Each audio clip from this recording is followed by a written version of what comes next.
See how the colors dance before your eyes. Deep green. Restful green. As soft and deep as a field of high, tall grass. To nestle in.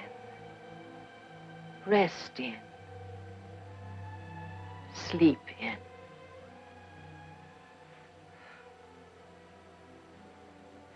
Wake up now, Victoria.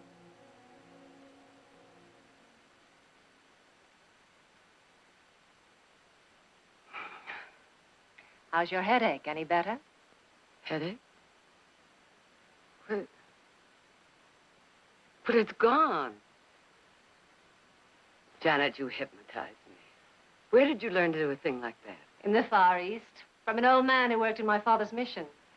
As a matter of fact, he was Key's uncle. Oh, incidentally, speaking of the Far East, I must show you some things we just imported from Hong Kong. Oh, I'd love to see them. Will you excuse us? I'm sure you gentlemen would enjoy nothing better than a few cigars and man talk. Ah, the lady's a fortune teller, too. I have been looking for a chance to talk a little business with you, Jared. And I've been waiting for you to offer me one of those expensive cigars of yours.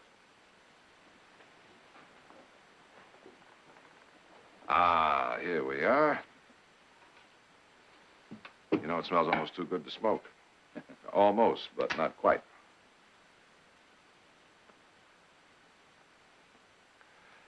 Now, what was that business deal you wanted to discuss? I think you'll find it interesting and profitable. You may or may not know that I've been dabbling in the rice market. Oh? No, I didn't know. I hear tell that you're expecting 2 shiploads of rice from Hong Kong. I'd like to buy them.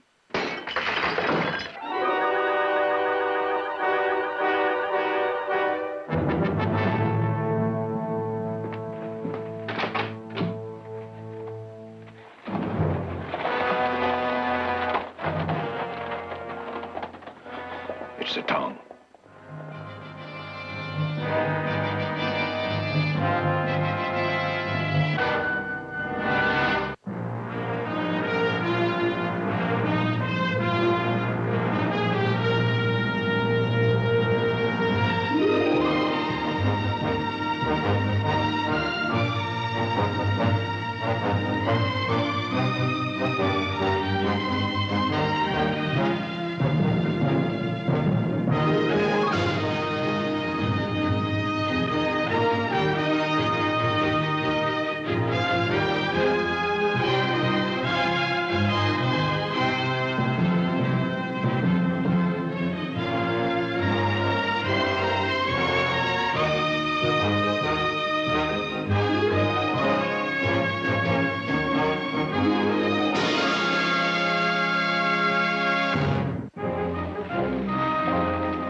Come in.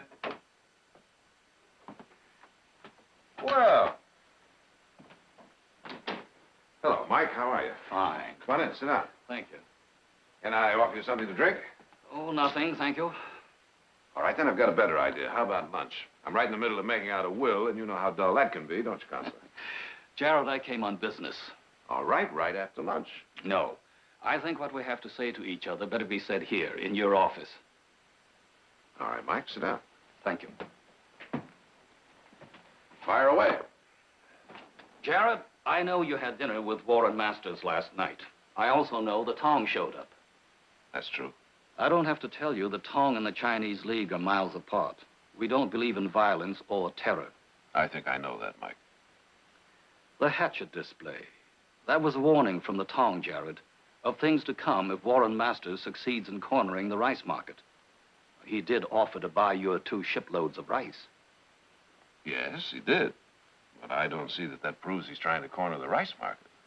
Lawyer to lawyer and friend to friend, we're not going to get legal, are we, Jared? Masters has bought up every grain of rice he could find. If he gets your 2 boatloads, he'll have it all. He can force the price up and up and up. I find that kind of hard to believe. Nevertheless, that's exactly what he's trying to do. And if he does, the Tong will step in. It would be all they need to incite my people. Ever been in the middle of a Tong riot? No, I can't say that I have. And I never will be if I can possibly help it. You can help it. This is a standard contract. Pledging you'll sell your rice to the Chinese League market price on arrival. If you sign it. I think you ought to understand, Mike, that my mother retains control of our shipping interests. She'd have to sign it. Your mother? I see. No, I don't think you do see. If what you say about Warren Masters is true, I can guarantee you right here and now that we won't sell him so much as 1 grain of rice. Your word's good enough for me, Jared. But my people will want to see your mother's name on this contract, and soon. So far, we've held the Tong in check. So far, we've convinced our people that we can improve our lot peaceably. But if Masters wins control of the rice market, the Tong and violence also wins control.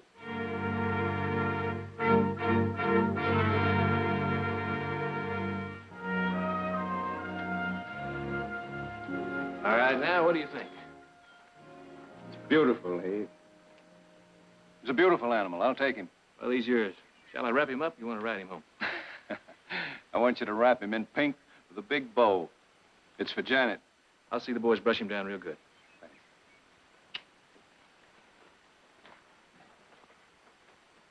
Hey, Jared, the other night, before we were so rudely interrupted by the Tong, I was going to ask you whether... Whether or not we'd sell you our 2 shiploads of rice.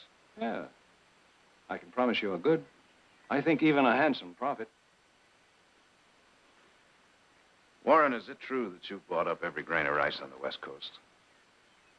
That's true, Jared. So with ours, you'd have it all. So to become the emperor of rice. Yeah, sort of. Well, I think it's only fair to tell you that I've already pledged our rice to Mike Chang. I don't understand. You mean you'd rather do business with hatchet men like the Tong? Warren, you know I'm not doing business with a Tong. I said I was dealing with Mike Chang and the Chinese League. The only thing they're trying to do is get a fair shake for their people. Look, Jared... Against almost impossible odds, I might add. I'm not anti-Chinese, and you know that. No, you're not anti-Chinese. It's just that business is business. Have you talked this over with Victoria? He has. I brought some lemonade to cool both of you off. Warren, I can't be a party to your cornering the rice market. Why, I'm not asking you to be a party to anything. Victoria, simply allow me the way you'd allow any legitimate dealer to bid for your rice. No. Victoria, every cent I have in the world, my house, my land, everything I own is tied up in this deal. That was a mistake. All right. All right. So you won't or you can't sell me your rice. I don't understand your position, morally or otherwise, but all right, I accept it. Sell your rice to the Chinese League, but will you hold up on the deal for just a few days? Will you do that for me, please? Just long enough for you to make your killing?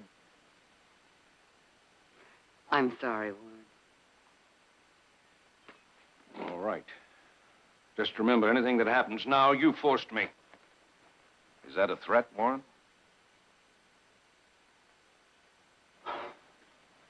No. I'm sorry. I know what came over me. Forgive me, Victoria? Of course. I'd better go. Jared, about the horse, tell Heath to hold up on it for a few days.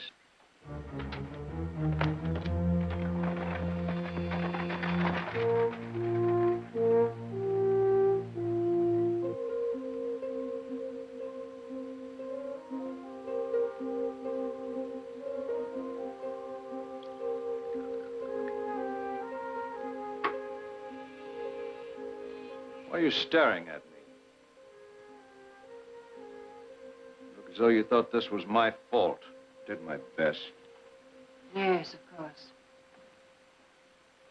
What do you expect me to do, hold a gun to their heads? Sorry. Didn't mean to shout.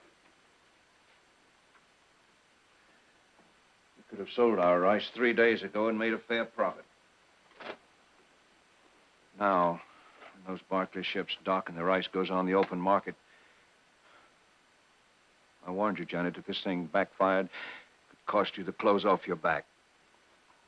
Naked into the world I came, and naked I'll leave if need be. When I met you, I had nothing. I was just a missionary's daughter in a small Chinese village.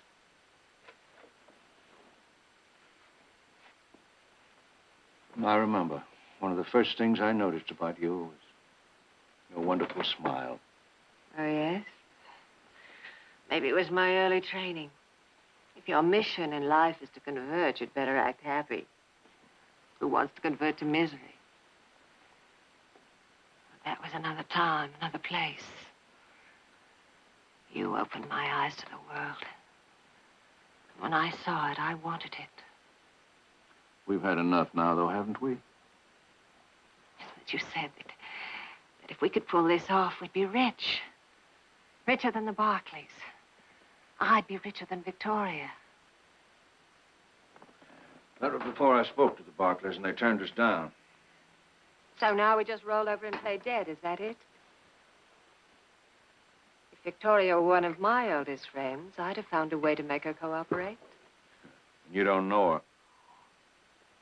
Matter of fact, I should have known better than to even ask. Because of her innate decency, her morality, her breeding. She'd never stoop to such a scheme. Yeah. That's the way you want to put it? I'm going for a ride in the buggy. Oh, come on. No, you stay here. I want to think a few things through.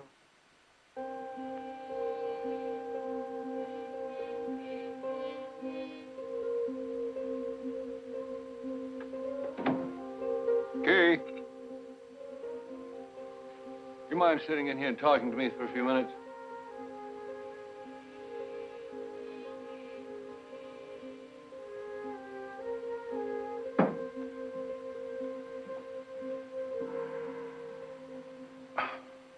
You pad around here, silent and inscrutable, hearing everything, I'm sure.